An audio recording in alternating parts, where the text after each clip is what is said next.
This slide is called the language of innovation. The key thing we're looking at in this slide is quite simple.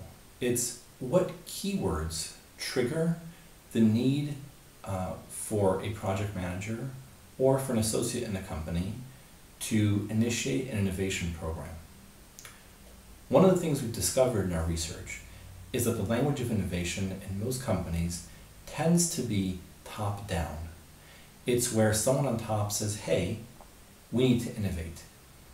In our view, this is incorrect.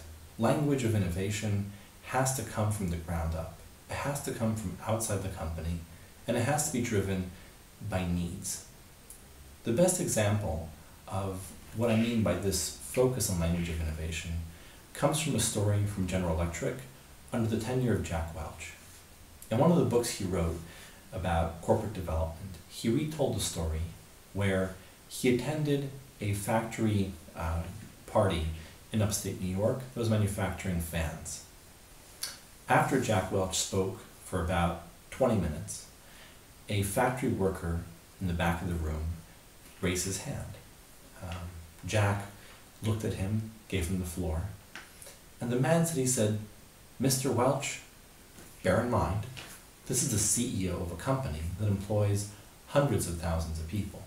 The man said, Mr. Welch, you're an idiot. Jack was upset, but he tried to restrain himself, and he said, hey, what do you mean? And the man said, I've worked here for 25 years. For 25 years, you as a company have paid for my hands. You could have had my mind for free, and you never used it. This is an amazing example of how poorly most companies really utilize language that comes from the ground up. The key lesson that we have here is that the language of innovation has to be focused on how information is sourced from the bottom of the company and from the outside of the company. And only then can we really talk about meaningful and true innovation programs.